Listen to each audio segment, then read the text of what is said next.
Bonjour, dans cette vidéo nous allons euh, monter une architecture master slave de Jenkins dans Kubernetes.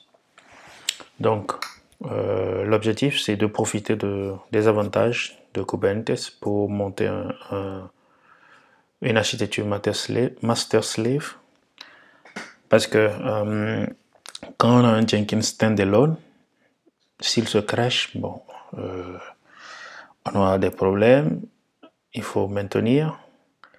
Et les agents SSH sur lesquels on a travaillé dans les précédentes vidéos, c'est des VM aussi. Si elles tombent aussi, bon, on n'a plus d'agents pour nos builds et tout. Donc, ce serait bien de profiter de Kubernetes avec sa notion de haute disponibilité et tout, pour avoir une infrastructure stable. Alors, l'un des avantages aussi, c'est que dans l'autre configuration où on a une VM comme slave, la VM est figée si, disons, on ne fait qu'un seul build ou deux builds dans la journée. La VM elle est là toute la journée à ne rien faire. Ici, on peut utiliser les pods de façon éphémère. C'est-à-dire, on utilise les ressources du cluster Kubernetes que lorsqu'on en a besoin. Et quand on n'en a plus besoin, bah, les pods meurent. Donc, quand on a un build, on démarre un pod, on fait notre build et après on tue le pod. Donc, ça fait gestion efficace des ressources.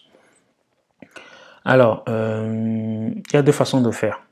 Le Jenkins peut être dans le cluster Kubernetes, c'est ce que je vais montrer ici, ou il peut être aussi à l'extérieur du cluster Kubernetes et utiliser les pods dans le cluster pour les slaves. Voilà. Donc, bon, moi j'ai décidé de mettre mon Jenkins dans le cluster, c'est encore plus simple et tout. S'il est hors du cluster, bon, il faut juste qu'on lui crée des comptes, un service account dans le cluster pour qu'il puisse démarrer les pods et tout. Bon, j'ai mes fichiers de description aussi. Bon, je mettrai le lien dans les commentaires. Alors, j'ai juste un déploiement. Allez, c'est plus clair ici. Voilà, j'ai juste un déploiement pour mon master. Il s'appelle Jenkins. C'est dans le namespace CI/CD. J'utilise la version 2.233. Et ouais, les ports sont 80-80 et le port des slaves, le port où les slaves font des tunnels, 50 000 et de type JNLP. Donc la dernière fois, j'avais fait un slave de type SSH. Jenkins peut faire aussi des slaves de type JNLP. Bon, ils disent c'est à partir de Java, quoi. Ça fait un truc Java WebStar. D'accord. Voilà, autre chose aussi important. Ok, le déploiement. Après le déploiement, j'ai un service. Voilà. J'ai un service. Bon, celui de type Node-Port, c'est pour que moi je puisse accéder à mon Jenkins. C'est ce qui fait que j'y accède là. Et voilà, celui-ci, je l'utilise dans le cluster. Il est de type cluster IP. Voilà, ça expose mes ports 80-80, mes ports 50 000. Comme ça, mes slaves qui seront des pods pourront joindre le Jenkins dans le cluster facilement. Voilà. Ok, ben, si vous ne savez pas c'est quoi un service Kubernetes, bon, je l'expliquerai un de ces quatre dans une vidéo. Ok, de quoi est-ce qu'on a besoin? On a besoin du plugin. Il est où? Ah, ça aussi, c'est la nouvelle version de Jenkins, la 2.233. Elle est assez sympa. Ouais, c'est bien, c'est joli. Donc, le plugin, bon, je l'ai déjà installé, mais c'est le plugin Kubernetes.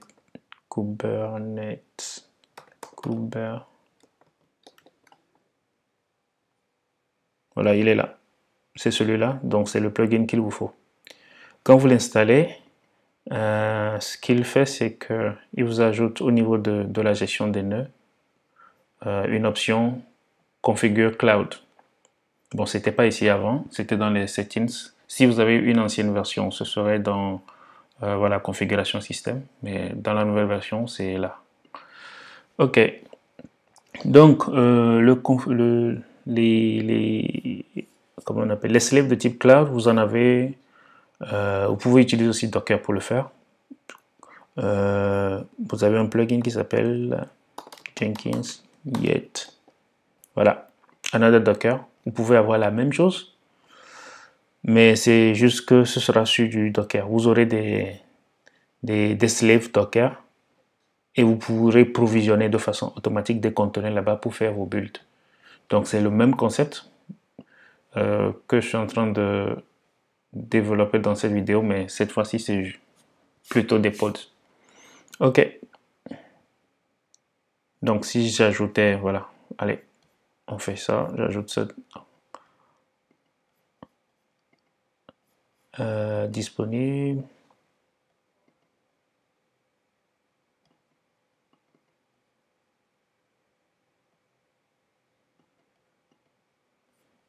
Allez, je dirais que mon truc tourne, voilà, Yet.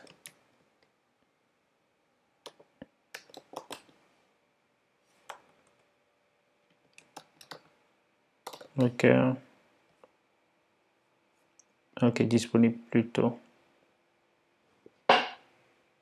Voilà, Yet Another.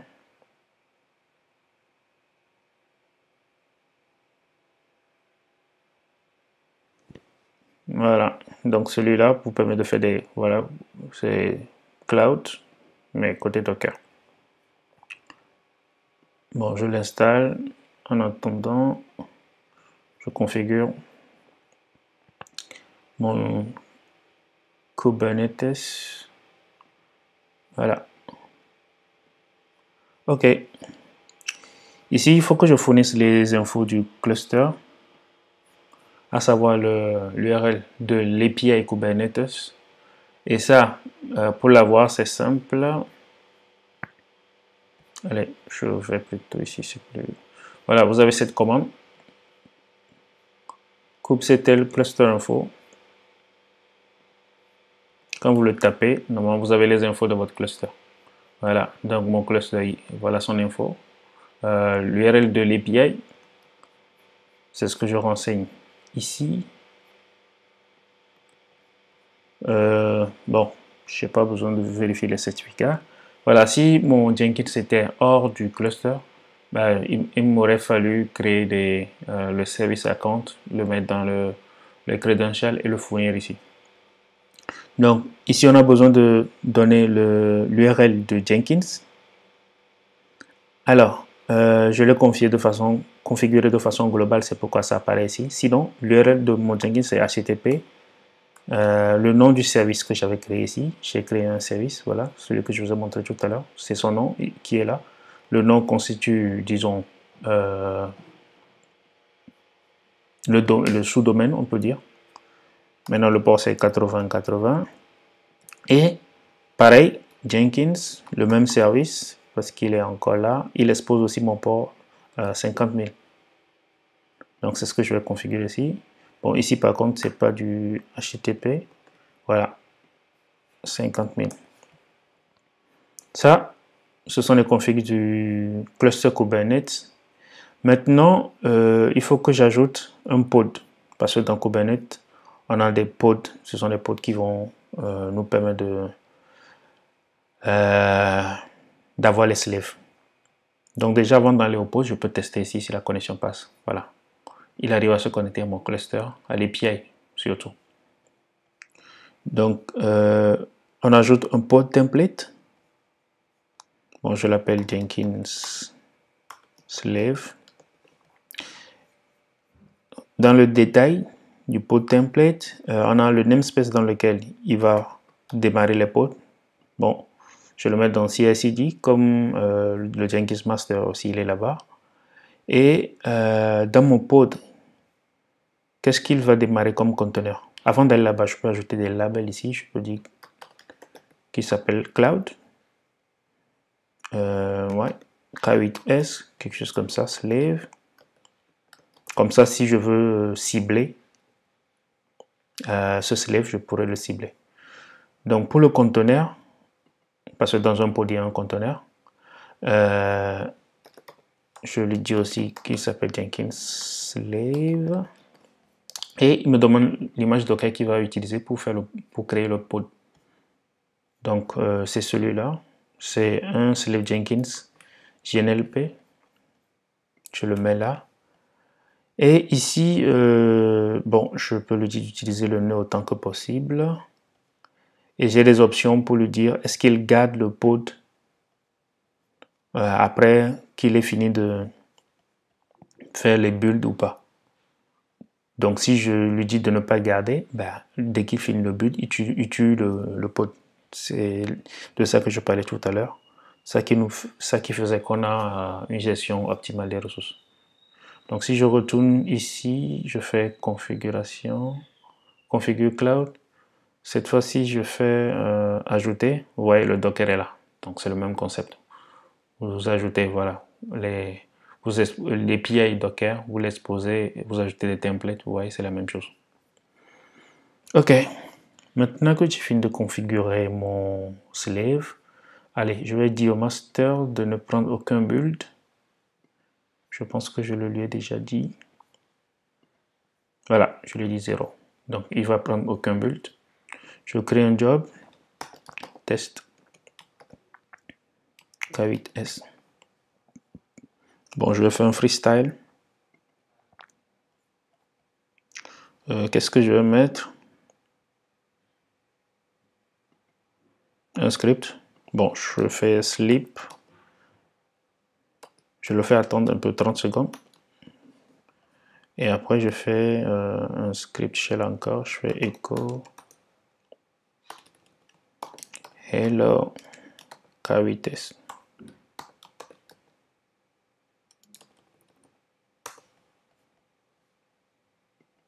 Je sauvegarde. Voilà. Alors, j'ai mon dashboard Kubernetes qui est là. Je vais le démarrer, comme ça on pourra voir ce qui se passe. Alors, le token.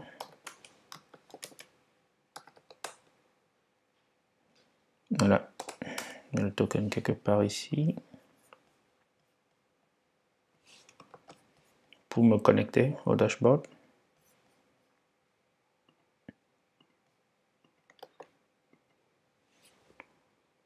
Voilà, je suis bien connecté. Ok, je vais lancer un job. Celui-là. Alors, qu'est-ce qu'il va faire? Voilà. Il va essayer de créer un pod dans le namespace CI/CD. Donc, mon namespace, il est là. Je vais dans CI/CD. Je regarde. Allez, j'actualise pour voir. Ah, il a créé un pod il y a 2 secondes. C'est là. Il y a 2 secondes. Quand je clique dessus, je peux voir les logs. Voilà, c'est le Jenkins slave que j'ai nommé. Voilà le JNLP. Et il s'est connecté. Successful. Voilà, Jenkins 5000 et tout ça. Quand je reviens dans mon job, j'actualise un peu. Voilà, le job est en cours. Voilà. Il attend 30 secondes. Il a créé ce pod, vous voyez. Voilà la définition qu'il a utilisée. Vous voyez le KDDF2. Voilà. Quand je regarde ici aussi, c'est le KDDF2. Donc il attend 30 secondes. Il fait hello. Et après, normalement, le pod ne sera plus là. Il est encore là.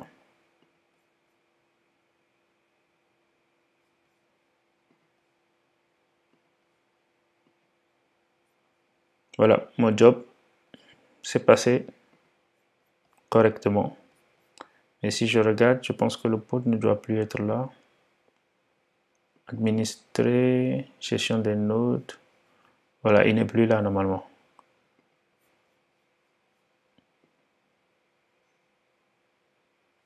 Voilà, il est en train de l'arrêter normalement. Voilà, le pod n'est plus là. Donc, j'ai juste lancé le Jenkins plutôt, c'est pas moi qui l'ai lancé. Jenkins, il a lancé le pod, il a fait le build. Il a fait le build. Et c'est bon, il a libéré le pod. Voilà une configuration qui vous permet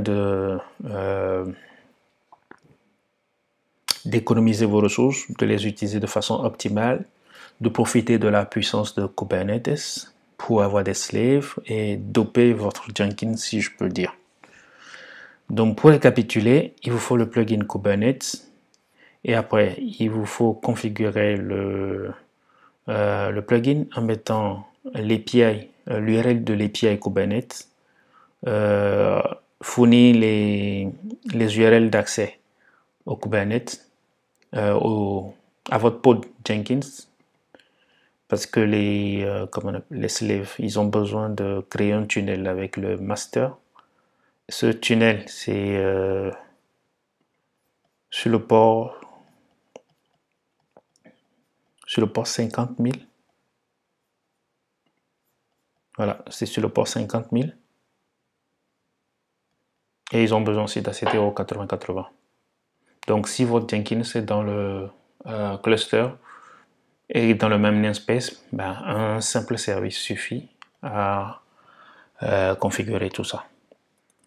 Donc voilà pour cette vidéo. N'oubliez pas de souscrire à la chaîne. Si vous avez des questions, vous pouvez les poser dans les commentaires. Et à la prochaine pour une autre vidéo.